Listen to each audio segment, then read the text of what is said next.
এতিয়া আমি সিদ্ধান্ত লৈছো যে যেহেতু পানী বৰষুণ দিলে বিভিন্ন ঠাইত পানী হোৱা জেগাবিলাক আমি জানোৱে যে এই জেগাবিলাকত পানী হয় তাত কিছু ওখ ঠাইত ৰিলিফ মেটেৰিয়েল আগৰ পৰা সাজু কৰি ৰখাৰ ব্যৱস্থা কৰিছো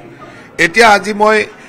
নিৰ্দেশনা দিছো যে যেনেকুৱা যে অনিল নগৰৰ ভিতৰত তৰুণ নগৰৰ ভিতৰত তৎক্ষণাৎ গৈ মানে পানী হৈ যোৱাৰ লগে লগে ৰিলিফৰ গাড়ীখন যাব নোৱাৰে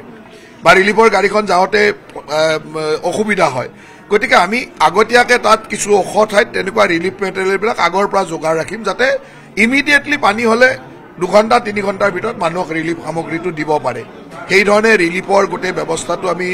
এটা ডেভেলপ কৰাৰ চিন্তা কৰিছো যে কেনেকে মানুহক অতি সোনকালে সকাহ দিব পাৰি কাৰণ কিছুমান বস্তু আমি বিচাৰিলেও যে ৰুক্মিণী গাঁৱৰ পানী একেদিনাই নোহোৱা কৰি দিম সেইটো বিচাৰিলেও আমি নোৱাৰো তাত থকা মানুহে যাতে সেই সকাহখিনি পায় ৰিলিফৰ সুবিধা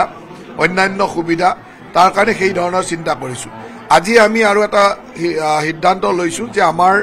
পৌৰ নিগমে প্ৰত্যেকগৰাকী পাৰিষদে 10 জনকৈ আপদা মিত্ৰ বা নগৰ বন্ধু হিচাপে তেওঁলোকে এপইণ্ট কৰিব এপইণ্ট মিনছ তেওঁলোক ভলেণ্টিয়াৰ হিচাপে তেওঁলোকৰ নিজৰ এৰিয়াত 10 গৰাকী ভলেণ্টিয়াৰ দিব সেই ভলেণ্টিয়াৰসকলক যিখিনি ৰেইনকোটৰ পৰা গামবুটৰ পৰা যিখিনি সামগ্ৰী দিব লাগে যে বাৰিষাত গৈ কাম কৰিবৰ কাৰণে সেইখিনি বস্তু আমি দি দিম যাতে তেওঁলোকে প্ৰত্যেকটো ৱাৰ্ডত লগে লগে ইমিডিয়েটলি আমাৰ আপদা মিত্ৰ আগৰো আছে বা আমাৰ অফিচাৰ আছে গাঁওবুঢ়া আছে মণ্ডল আছে তাৰ উপৰিও তেওঁলোকে এজ এ ভলেণ্টিয়াৰ তাত খুব ধুনীয়াকৈ কাম কৰিব পাৰে কাৰণ কিছু সময়ত এজন গাঁওবুঢ়াই বহুত ডাঙৰ এৰিয়া চাব লাগে মণ্ডলে বহুত ডাঙৰ এৰিয়া ছাৰ্ভে কৰিব লগা হয় সময়ত এই কথাবিলাক ঠিককৈ হৈ নুঠে সেইকাৰণে আজি প্ৰত্যেকগৰাকী ৱাৰ্ড কমিশ্যনাৰক আমাৰ ভাল স্বেচ্ছাসেৱক 10 গৰাকীকৈ স্বেচ্ছাসেৱক দিবলৈ অনুৰোধ কৰিছো সেই 10 গৰাকী স্বেচ্ছাসেৱকে বিপদৰ বন্ধু হিচাপে যাতে সেই এৰিয়াটোত কাম কৰিব পাৰে সেইধৰণে তাৰ লগে লগে লেণ্ডশ্লাইড এৰিয়াবিলাকত য'ত লেণ্ডশ্লাইড হয় সেই এৰিয়াবিলাকত কি প্ৰিকশ্যন ল'ব লাগে তাৰ মাটি তাতি খান্দিবৰ কাৰণে জেচিবি ক'ত কেনেকৈ ইমিডিয়েটলি মাটি পৰিলে ওলাই অনা এই ধৰণৰ ব্যৱস্থা কি ল'ব লাগে তাৰ কাৰণে আমি এক নিৰ্দেশনা দিছোঁ তাৰ উপৰি আপোনালোকে জানে যে যোৱা পৰহি আমাৰ গুৱাহাটীত 5 গৰাকীকৈ ব্যক্তিৰ মৃত্যু হৈছিলে প্ৰতিগৰাকী ব্যক্তিৰ নিকটাত্মীয়লৈকে আমি 4 লাখ টকাকৈ দিম আজিয়ে এই চেক তৈয়াৰ কৰা হৈছে ৰেডি কৰি দিয়া হ'ল তেওঁৰ নিকটাত্মীয় প্ৰত্যেকগৰাকীক আমি 4 লাখ টকাকৈ দিম প্ৰতিগৰাকী ব্যক্তিৰ বিপৰীতে আৰু আজিৰ ভিতৰতে আমাৰ ৱাৰ্ড কমিশ্যনাৰ সেই ঠাইৰ বিধায়ক সাংসদ বা অন্যান্য আমাৰ ৱাৰ্ড পাৰিষদসকলে গৈ তাত তেওঁলোকৰ ঘৰত আজিয়ে চেক হেণ্ডঅভাৰ কৰি দিব যাতে প্ৰতি এই 5টা পৰিয়ালক মানুহ যাৰ ঢুকালে তেওঁলোকক আমি ইমিডিয়েটলি আজিৰ ভিতৰতে তেওঁলোকৰ প্ৰত্যেকটো পৰিয়ালকে নিকটাত্মীয়ক 4 লাখ টকাকৈ দিয়াৰ সিদ্ধান্ত লৈ মানে আমি দিয়াই হয় সেই পইচাটোক আজিয়ে ৰিলিজ কৰি আজিয়ে চেক গৈ দি থৈ আহিব সেইখিনিৰ কাৰণে গোটেই ব্যৱস্থা কৰিছোঁ আৰু গোটেইখিনি আমাৰ পাৰিষদসকলে সেইখিনি দায়িত্ব লৈ সকলোৱে গৈ তাত দি থৈ আহিব এফেক্টেড এতিয়া আমি আৰু নতুনকৈ গোটেই ছাৰ্ভে কৰিব দিছোঁ প্ৰত্যেক ৱাৰ্ডৰ এতিয়াহে ফাইনেল ফিগাৰটো আপোনালোকক ক'ব পাৰিম কাৰণ আমাৰ ৱাৰ্ড কমিশ্যনাৰসকলেও এফেক্টেড পৰিয়ালবিলাকৰ লিষ্টবিলাক মই কালিয়ে তৈয়াৰ কৰিব দিছোঁ লৈ আহিছে গতিকে এতিয়া চাৰ্কুল ৱাইজ বহিব 2টা চাৰ্কুলে বহি 100% কিমান মানুহ এফেক্টেড হৈছে একদম অলপ এফেক্টেড হৈছে বেছি এফেক্টেড হৈছে সেইখিনি চাই গোটেইখিনি লিষ্ট ওলাব তাৰ লগে লগে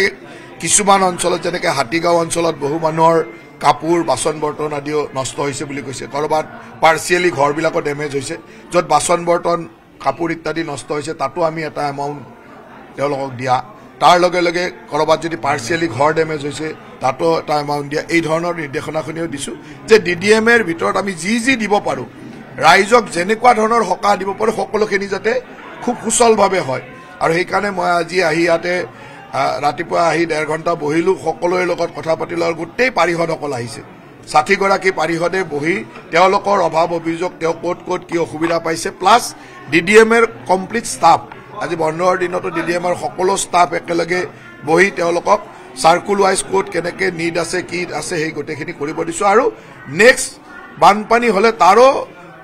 মানে ব্যৱস্থাসমূহ এতিয়াৰ পৰা আৰম্ভ কৰিবলৈ দিছোঁ আৰু নলা নিষ্কাশনৰ ক্ষেত্ৰতো এটা নিৰ্দেশনা দিলোঁ যে ইতিমধ্যে নলা নিষ্কাশন এবাৰ হৈ গ'ল আকৌ পানী আহি গ'ল গতিকে এতিয়া নলাবিলাক আৰু বোকাৰে ভৰ্তি হৈ গ'ল এই পানী কমাৰ লগে লগে নেক্সট ৰাউণ্ডৰ নলা নিষ্কাশন আৰু এবাৰ কৰিব লাগিব উইদিন মানে 3-4 days 5 daysৰ ভিতৰত কমপ্লিট নলা নিষ্কাশন এতিয়া ৱাৰ্ড কমিশ্যনাৰসকলক আমি প্ৰত্যেকটো ৱাৰ্ড বা এৰিয়ালৈ যেখন ৰাজহুৱা পাব্লিক কমিটি বনাই দিছিলোঁ সেই পাব্লিক কমিটিবিলাকত আমাৰ ৱাৰ্ড কমিশ্যনাৰ সকলো আছে আৰু তাৰ স্থানীয় লোক আছে এতিয়া আমি নিৰ্দেশনা দিছোঁ যে এই বানপানীটো শেষ হোৱাৰ লগে লগে কমি যোৱাৰ লগে লগে কমপ্লিট নলা নিষ্কাশন কৰিবৰ কাৰণে ডিচিল্টেশ্যনৰ কামখিনি কৰিবৰ কাৰণে আৰু এবাৰ যি কণ্ট্ৰেক্টৰে কাম কৰিছে তেওঁ কাৰণ আপটো বানপানী শেষ হোৱালৈ তেওঁলোকে টাইম টু টাইম কৰি থাকিব লাগিব ইতিমধ্যে সেই নলাবিলাকত বোকা আহি ভৰ্তি হৈ গ'ল গতিকে লগালগ বোকাখিনি ওলাবৰ কাৰণে নিৰ্দেশনা দিছোঁ পানী কমাৰ লগে লগে বোকাটো ওলাব লাগিব তাৰ কাৰণেও অলপ আগতে তাৰ আগতেও আমি এই কথাটো মিটিঙত আলোচনা কৰিছোঁ এনেকুৱা য'ত মেনহোল কনষ্ট্ৰাকশ্যন ৱৰ্ক চলি আছে তাত বেৰিকেড কৰা তাত সুন্দৰভাৱে আইডেণ্টিফাই কৰি ৰখা যাতে মানুহৰ কোনো বিপদ নহয় তাৰ কাৰণেও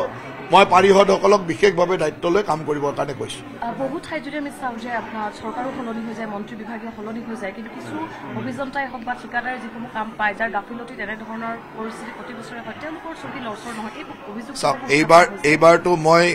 মানে DDM এক্টত এৰেষ্ট কৰিব দিছিলোঁ গতিকে কামটো হৈ গ'ল এইবাৰ ইয়াৰ পিছতো যোনে গাফিলতি কৰিব তাত একে ব্যৱস্থা হ'ব আৰু ইয়াতে আনকি এতিয়া মই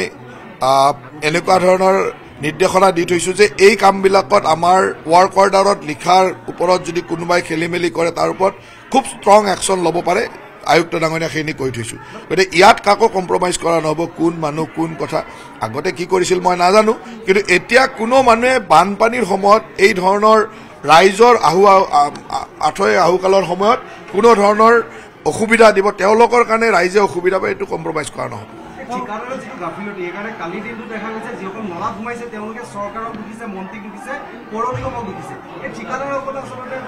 চাওক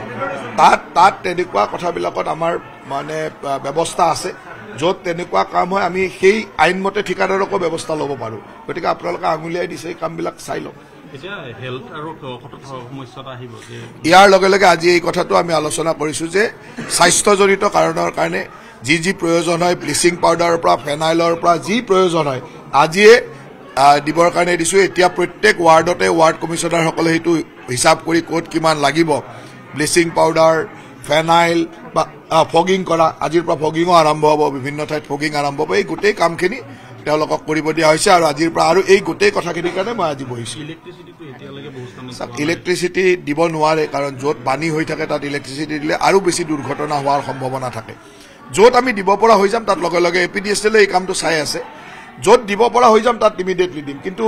ইলেক্ট্ৰিচিটি দিবলৈ গৈ আৰু বেছি বিপদ ঘটাতকৈ এইটো নকৰাই ভাল আৰু সেইটো আমাৰ নিৰ্দেশনাও আছে যে য'ত একেবাৰে চিকিউৰ যে দিব পৰা হৈ গৈছে তেতিয়াহে তাত ইলেক্ট্ৰিচিটি দিম